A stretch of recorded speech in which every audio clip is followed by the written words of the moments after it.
A segunda parte, né, do capítulo 3, protozoários, nós vamos falar sobre a reprodução e sobre alguns tipos de protozoários que infectam e causam doenças na nossa espécie, certo? Vamos lá.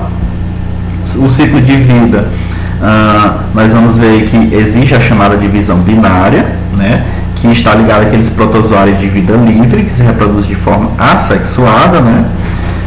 Uma célula, no caso, cresce, né, já que eles são unicelulares, essa célula cresce, em determinado momento ela se divide ao meio. Nós vamos ter ainda os rizópodes e os apocomplexos, que se reproduzem de forma sexuada por uma chamada divisão múltipla, né?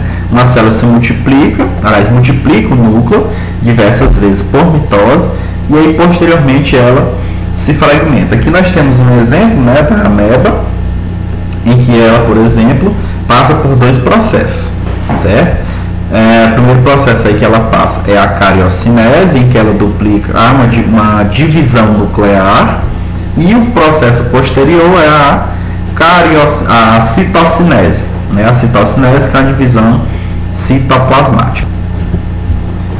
A maioria dos protozoários eles apresentam processos sexuais, né? Ou seja, dois indivíduos de sexo diferentes fundem-se e formam um zigoto, e posteriormente ele passa por uma meiose, originando geneticamente organismos recombinados. No caso dos esporozoários, né, é o que nós vamos chamar de alternância de geração, muito semelhante ao que vocês viram lá nas aulas, no assunto passado, né? Eles alternam uma fase sexuada com uma fase assexuada. Aí, no caso, o gênero Plasmodium é um exemplo. E aí nós temos o paramécio, né, que tem um tipo diferente de processo de reprodução chamado de conjugação. Então eles formam o que nós vamos chamar de ponte citoplasmática, né, tá aqui os dois paramécios. Eles vão se unir aqui, né, formando o que nós vamos chamar de ponte citoplasmática, né, vai haver o que nós vamos chamar de conjugação, onde vai haver a doação de um núcleo para o outro, né, e posteriormente a fusão desses micronúcleos, eles se recombinam, né, e posteriormente a essa reprodução aqui assexuada. Então, uma reprodução sexuada seguida de uma reprodução assexuada, certo?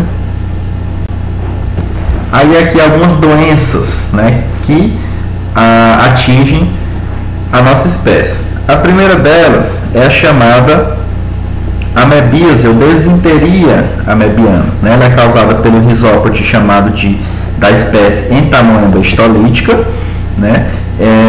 A contaminação ocorre pela ingestão de alimentos ou água com cistos, né? Água contaminada ou alimentos contaminados. No caso, esses cistos aqui que vocês estão vendo, ele é uma bolsa rígida, né, com amebas jovens em seu interior, como vocês estão observando aqui. Essas amebas, elas vão adentrar, né, o organismo e vão invadir a parede intestinal. Está aqui mostrando, né, a figura assim, mostrando o intestino. Essas hemácias ingeridas, né, pela ameba. Vai ocorrer a inflamação, né, e rompimento. Essas amebas, né, elas vão ficar soltas aqui, né, vão ficar dispersas aqui. Os sintomas mais brandos dizem respeito a diarreias, dor de estômago. Já os mais graves, né, dizem respeito à chamada diarreia sanguinolenta e anemia, justamente quando essas amebas elas começam a agir de forma mais intensa, né? E os medicamentos para tratamento eles já existem, né, para curar essa doença. Em relação à prevenção, né, seria a instalação de instalações sanitárias adequadas, certo? E tomar água fervida ou água filtrada. O outro tipo de doença é a chamada leishmaniose, né? Aqui nós temos um exemplo do ciclo de vida da leishmania. Ela estima-se que geralmente 20 mil pessoas por ano, no caso do Brasil, adquiram leishmaniose, né? E tem vários tipos. Nós vamos ter a chamada leishmaniose visceral, ou o famoso calazar, que é transmitido causado pelo Leishmania chagassi, né, que ataca o baço e o fígado, órgãos bem vitais, né? Os sintomas é febre, perda de apetite, lesões na pele e anemia. é transmitido, né, o vetor de transmissão é o chamado mosquito palha, ou o marium, né, também chamado de birigui, ou tatuquias, certo? O tratamento ele é feito com medicamento à base de anti-humano. Já a leishmaniose tegumentar, né, o chamada úlcera de Bauru, né, que é o que nós vamos observar nessa figurinha aqui, ela é uma doença parasitária, né, de pele, é causada pelo chamado Leishmania brasiliensis, né? Formam úlceras na pele, né, com bordas elevadas e fundo granuloso, é como se fosse uma erupção na pele, né? Nas mucosas há destruição de tecidos, né, podendo haver a perfuração do chamado septo basal e causar lesões deformantes. Lembrando que a transmissão dessa doença ocorre por meio da picada de mosquitos do gênero Lutzomia, né, o chamado mosquito palha. As medidas de prevenção, né, consistem em combater a proliferação desse mosquito, né, como vocês estão vendo aqui. A transmissão é feita pela fêmea do mosquito Phlebotomium minium, justamente pelo fato de que ela é hematófaga, né? Ela se alimenta de sangue, certo? A doença de Chagas, né? Vocês estão vendo aqui, ela também é chamada de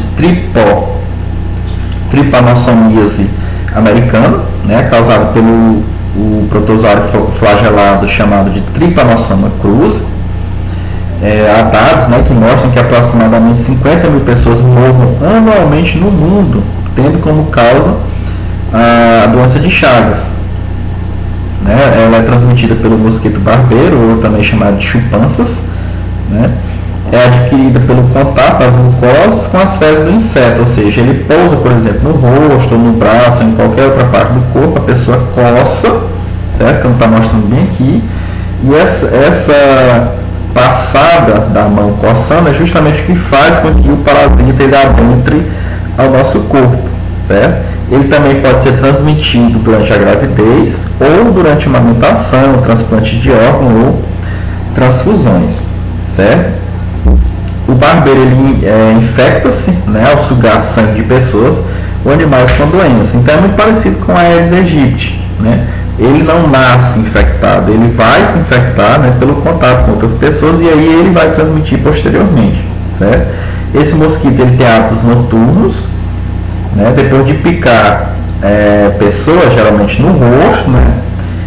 Esse inseto defecta, e é justamente nessas fezes aí onde está o risco, né? Onde está o agente infeccioso, né? Eles penetram na corrente sanguínea, no caso do tripanossoma, quando as pessoas coçam o ferimento da picada, né? Esses primeiros estágios a pessoa fica cansada, tem febre, aumento do fígado, né? Do baço, inchaço dos linfonodos, e esses sintomas eles desaparecem geralmente entre 2 a 4 meses, né?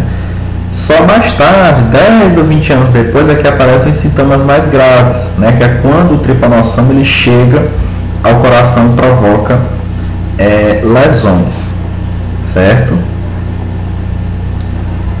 Outra doença aí é a malária, né? Que vocês estão vendo aí o ciclo do Plasmodium vivax, só que não existe só um agente infeccioso, certo? Nós vamos ter aí pelo menos 3 tipos, né? A malária é transmitida por meio da secreção salivar, né, anticoagulante, que contém os chamados esporozoídeos. Nas infestações, né, pelo Plasmodium vivax e pelo malária, parte dos esporozoídeos penetra nas células hepáticas e outras penetram nas hemácias. Já, por exemplo, nas infestações por Plasmodium falciparum, os protozoários, né, eles invadem apenas as hemácias, certo? Aí nós temos alguns dados, né? As hemácias infestadas, elas arrebentam, né, e liberam novos merozoídes. Então, geralmente, no caso do Plasmodium vivax, né, a invasão das hemácias a cada 48 horas. Já no caso do falciparum, a cada 72 horas, né? Os protozoários eles vão causar febres, calafrios e aí uns picos, né, altíssimos de febre que variam entre 39 a 40 graus, certo? Vocês estão vendo aqui, né, o ciclo de infestação, certo? Foi o que eu acabei de descrever.